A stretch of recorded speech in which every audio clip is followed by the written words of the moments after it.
natwe tuzokunda Kigali duciye mu Kirundo. Perezida w'u Burundi Evariste Ndayishimiye yatunguranye atangaza ko umutwe wa Tabara witwaje intwaro urwanya ubutegetsi bw'u Burundi nuramo gutera Bujumbura uturutse muri Kongo. Ingabo z'u Burundi nazo zigomba gutera Kigali ziturutse mu Kirundo. Perezida Ndayishimiye w'u Burundi yatangaje ko uyu mutwe wa Tabara urwanya ubutegetsi bwe ngo abizi neza ko uramutse uteye u Burundi waba bitewe inkunga n'ubutegetsi bw'u Rwanda. Hari mu kiganiro na BBC. Ndayishimiye avuga ko afite amakuru yizewe agaragaza ko u Rwanda rushaka gutera u Burundi rubinyujije muri Tabara isanzwe ikorera muri ntara ya Kivu y'Amajyepfo muri Kongo. Mu magambo ye yagize ati turabizi neza ko u Rwanda rurimo rugerageza kudutera runyuze muri Repubulika Iharanira Demokarasi ya Kongo rubicisha mu mutwe wa Tabara. Ariko twebwe turabakubwira yuko niba bashaka gutera u Burundi baciye muri Kongo, natwe i Kigali si kure duciye mu Kirundo. Gukorana na Tabara ntago ari ubwa mbere Ndayishimiye abishinze u Rwanda, kubera ko no mu kwezi kwa 12 2023 ubwo uyu mutwe wari umaze iminsi ugabye ibitero muri zone za Gatumba i Bujumbura yongeye kubisubiramo, byanatumye yongera afunga imipaka ihuza u Rwanda ndetse n'u Burundi mu kwezi kwa 2024. Guverinoma y'u Rwanda yagaragaje ko iki kirego kidafite ishingiro namba, isobanura ko nta ihuriye ahari hose n'uyu mutwe witwaje intwaro urwanya ubutegetsi bw'u Burundi. Ndayishimiye ashinze u Rwanda gutera leta ya Kongo rubinyujije mu mutwe witwaje intwaro wa M23, agaragaza ko uburyo nk'ubwo ngubwo ari bwo rushaka kwifashisha mu gutera u Burundi noneho bugakoresha Tabara. Ati turabizi neza ko bashaka gukoresha Tabara mu gutera u Burundi nka kuri abarimo kubikoresha muri Kongo bakoresheje M23. Ati Burundi turiteguye. Mu kwezi kwa mbere 2025 Evariste Ndayishimiye yatangiye kwibasira u Rwanda byeruye arushinza gushaka gutera u Burundi. Yacishiye make mu kwezi kwa kabiri ubwo yagaragaza ko abarundi bifuza kuganira n'abanyarwanda kugira ngo bakemure amakimbirane ahari. Imbere y'abadiplomate ku ya 27 y'ukwezi kwa karindwi muri uyu mwaka, Perezida Ndayishimiye yaragize ati mu rwego rwo kwirinda intambara hagati y'ibihugu byombi, kwemera gukemura amakimbirane binyuze mu mahoro. Kugera uyu munsi u Burundi buracyiteguye kuganira neza n'u Rwanda kugira ngo bikemure ikibazo kiri impande n'impande. Intumwa z'i Burundi n'iz'u Rwanda mu rwego rwa gisirikare n'ubutasi zahuriye mu nama mu bihugu byombi inshuro ebyiri. Zareberaga hamwe ukuntu bakemura ibibazo bibangamiye umutekano ku mipaka. Inama iheruka yabereye mu ntara ya Kirundo ku 10 y'ukwezi kwa gatatu, ariko mu cyumweru cyari cyabanze iyo tariki inama yari yabereye i Kigali. Mu gihe ibiganiro byari bigomeje, Minisitiri w'Ububanyi n'Amahanga w'u Rwanda Ambasaderi Olivier Nduhungirehe ku itariki 14 y'ukwezi kwa gatatu yatangaje ko u Rwanda n'u Burundi biri mu nzira nziza yo guhagarika ubucyamirane. Ambasaderi Olivier Nduhungirehe yaragize ati u Rwanda n'u Burundi biri mu nzira nziza yo guhagarika ubucyamirane no kumvikana mu gihe ibiganiro bikomeje hagati y'abayobozi bo mu bihugu byombi. Perezida Paul Kagame ubwo yaganiraga n'abaturage muri BK Arena ku ya 16 y'uku kwezi yagaragaje ko Ububiligi ari bwo bwagerageje guhuza Burundi ndetse na Kongo kugira ngo birwanye u Rwanda. Acana amarenga ko umuntu w'u Burundi n'u Rwanda uri mu nzira yo gusubira ku murongo. Yaragize ati babandi badukoroneje u Rwanda n'u Burundi ndetse na Kongo barabanje bashyira hamwe ibyo bihugu byombi maze kuvuga kugira ngo nabyo birwanye u Rwanda, atari ko ibyo nabyo biragenda birijya ku ruhande bisobanuka. Sinshaka kubitindaho, turagera dushaka kubana neza na bamwe muri abo babiri mvuze. Uwo munsi cyakora Perezida Ndayishimiye we wari mu rusengero bwa Video Zikri yashinje u Rwanda gutera akarere kose ibibazo, avuga yuko umugambi wo gutera u Burundi ari ibisazi. N'amagambo yasubije inyuma icyizere kizahuka ry'uyu mubano kuri ibihugu byombi. Abantu batekerezaga yuko biri mu nzira nziza. Yaragize ati erega ibyo barota ngo baratera u Burundi ni ibisazi. Njye mbyumva nk'ibisanzwe, numvise bavuga ngo urumva ingabo z'u Rwanda zirakomeye. Ati iyo bamwe muzi nanjye ingabo mfite, iyo babazi ingabo mfite rwose bazimenya bate bataganira n'Imana ngo ibereke. U Burundi bufite ingabo, ingiziboneka n'izitaboneka burarinzwe. Perezida Ndayishimiye yavugaga atyo, yagaragaje ko akibabajwe n'uko u Rwanda rutashyikirije u Burundi abashyikirije icyo baba bazi ingabo mfite rwose bazimenya bate bataganira n'Imana ngo ibereke. U Burundi bufite ingabo iziboneka n'izitaboneka burarinzwe.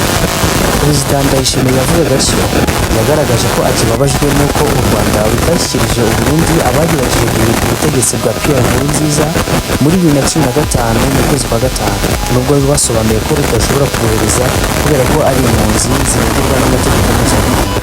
Umuvugizi wa guverinoma y'u Rwanda Madamu Yolande Marco yagaragaje ko amagambo Ndayishimiye akomeje kuvuga atangaje cyane ko impande zombi zari zikomeje ibiganiro birebana n'uko umutekano ku mupaka wabera. Ati ibyo bivuga biratangaje cyane kubera ko mu by'ukuri inzego za gisirikare n'iz'umutekano zo mu Rwanda no mu Burundi zari zirimo zihura kugira ngo ziganire ku buryo bwo kuganira imipaka dusangiye bijyanye no mu burasirazuba bwa Kongo. Nta na rimwe leta y'u Rwanda yatangaje ko ifite umugambi, ahubwo Ndayishimiye ubwo yabivuze mu kwezi kwa mbere 2024 yavuze ko azafasha urubyiruko rw'Abanyarwanda gukuraho ubutegetsi bwabo kubera ko ngo rumeze nk'ingo mu karere. Ibirego bya leta y'u Burundi ku Rwanda byose bishingiye ku mutwe wa Red Tabara. Red Tabara mu by'ukuri buri ihene mu Rwanda mu guhungabanya umutekano w'u Burundi. Reka tubirebe. Uburundi bwashinje u Rwanda gucumbikira abantu benshi batazwi umubare bashatse guhirika ubutegetsi bw'u Burundi mu kwezi kwa gatanu 2015. Ubutegetsi bw'u Burundi kandi bwagumye gusaba ko aba bantu bakwirukanwa bakoherezwa mu Burundi ngo bashyikirizwe ubutabera. Uburundi kandi bushinja leta y'u Rwanda kandi gutera inkunga imitwe ya Red Tabara irwanya ubutegetsi bw'u Burundi. Uyu mutwe wagiye ukora ibitero bitandukanye ku butaka bw'u Burundi ariko biturutse muri Kongo. U Rwanda ruhakanye kenshi gutera inkunga uyu mutwe no kugira ahantu uhurira nawo. Hashize umwaka Perezida Ndayishimiye avuze ko uyu mutwe utera inkunga mu Rwanda. Mu magambo yaruye ati turabizi ko bashaka gukoresha umutwe wa Red Tabara mu gutera Burundi nta kwiyamurika muri Kongo bakoresheje umutwe wa M23 atari Kaburundi bariteguye. Kuva ukuntu Evariste Ndayishimiye yabivugaga abisubiraga. Ibitero by'umutwe mu mwaka ushize biri mu byatumye u Burundi bufata icyemezo cyo gufunga Burundi gufunga umupaka ubutaka n'u Rwanda. Perezida kandi yarahiye ko adashobora kwicara ku meza y'ibiganiro n'umutwe wa Red Tabara. Umwanya wa Red Tabara uri imbere y'ubutabera nta handi kubera ko barebana n'abicanyi. Imibanire y'u Rwanda n'u Burundi hakomeje no kuzamo kwishizanya cyane cyane ibijyanye n'inzego y'ibitekerezo byaje ya jenoside no kuvangura gute rero. Mu minsi ishize General James Kabarebe Minisitiri w'Ububanyi n'Amahanga ushinzwe n'ubutwererane bw'akarere EAC yavuze ko Perezida w'u Burundi Ndayishimiye aherutse gukoresha inama abahagarariye amoko amwe y'Abanyekongo abahamagarira kwica ubwoko bw'Abanyamulenge muri Kongo. Icyakora cyo Evariste Ndayishimiye yabyamaganiye kure, nabwo umva ukuntu yabyamaganiye abihakana. Ndayishimiye yagize ati abantu niko bakora, barabanza bakakwambika icyasha bakaguhindanya mu maso y'abantu kugira ngo nibagutera abantu bazumve ko ari ibintu bisanzwe nta kosa ryabaye. Leta y'u Rwanda kandi yagiye isubiramo kenshi gushinja u Burundi gufasha umutwe wa FDLR n'iterabwoba ufite ingengabitekerezo na jenoside warasize uyikoze mu Rwanda mu 1994. Cyakora u Burundi nabwo bukabihakana. Ndayishimiye ati barafata ibirego bakabitwegekaho ariko ni bya bindi byo kuvuga ngo umwanzi w'umwanzi wawe aba ari inshuti yawe, ariko ntaho bihuriye mu by'ukuri. Ndayishimiye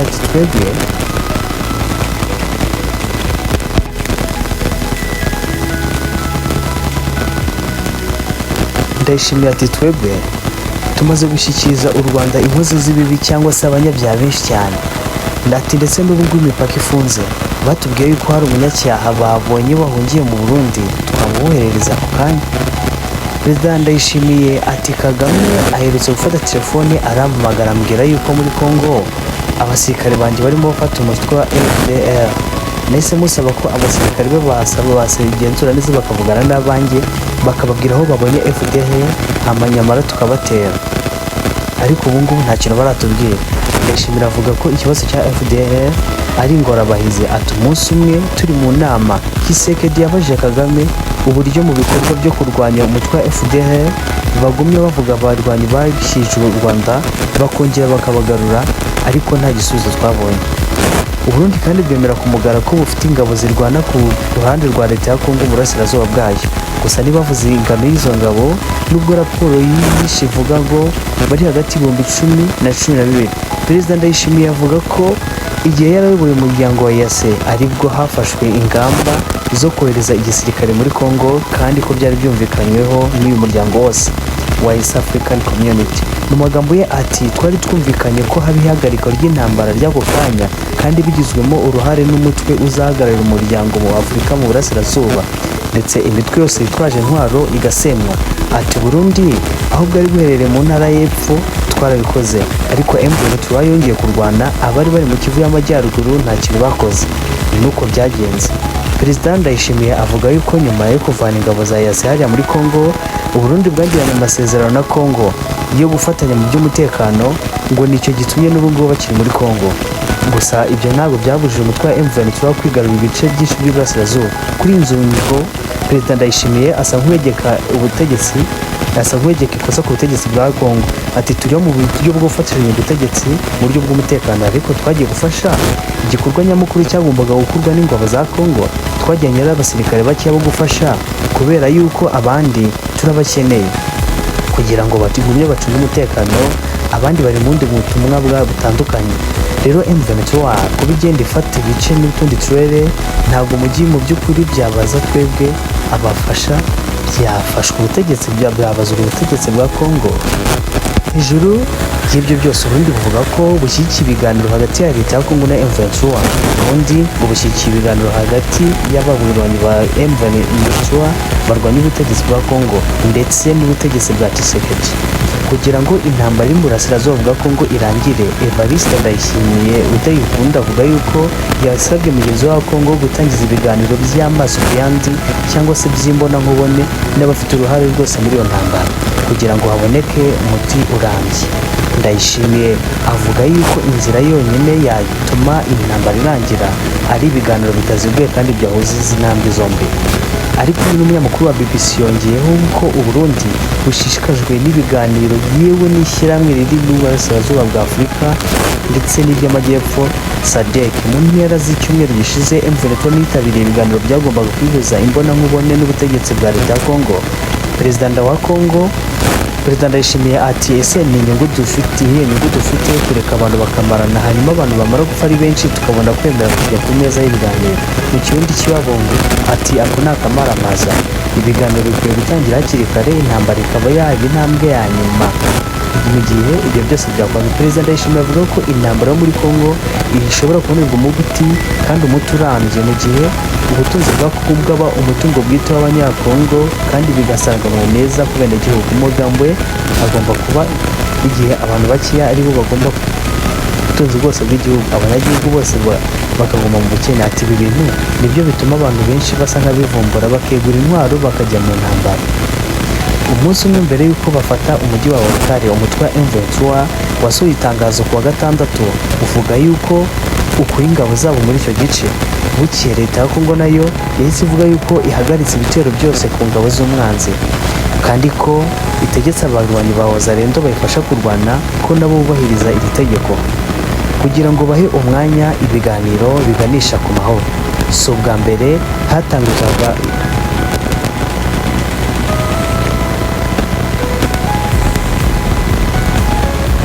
kugira ngo bahe umwanya ibiganiro biganisha ku mahoro.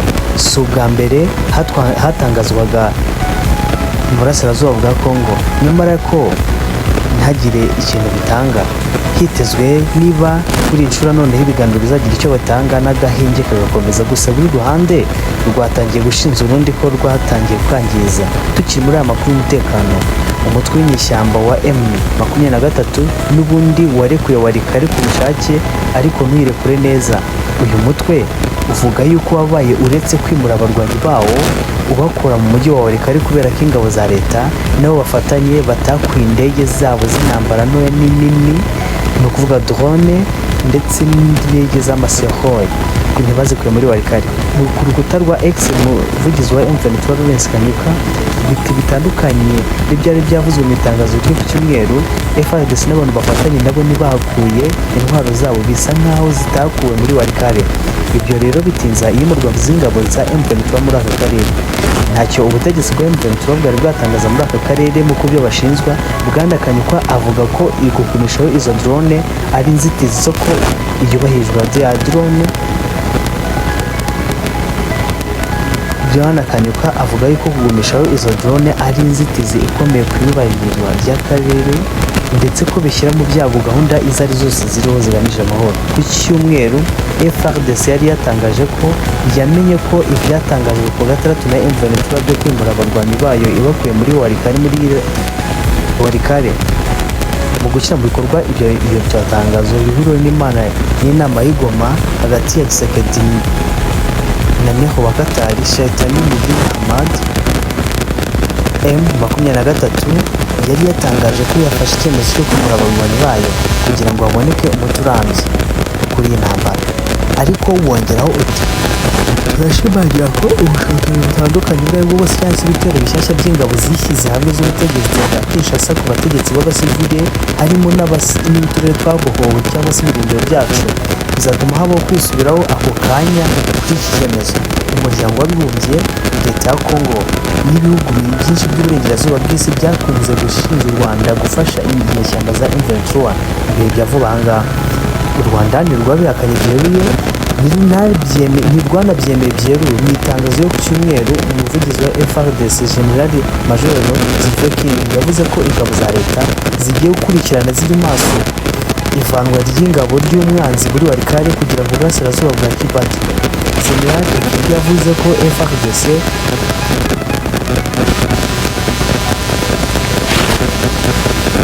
General Ekenge yavuze ko FARDC n'ubufatanye bazirinda kugaba ibitero ku mwanzi muri ibyo bihe.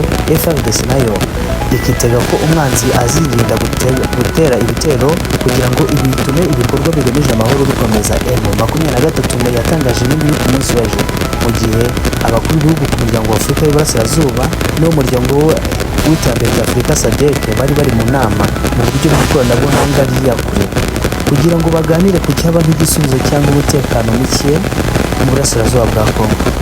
Muri iyo nama rero ni naho hashyiriwemo abahuza bashyashya batanu barimo Uhuru Kenyatta wabaye perezida wa Kenya, wahoze uyobora Nigeria, Karima Mondrane wabaye perezida wa Afurika y'Epfo, wahoze ari perezida w'inzibacyuho wa Central Africa,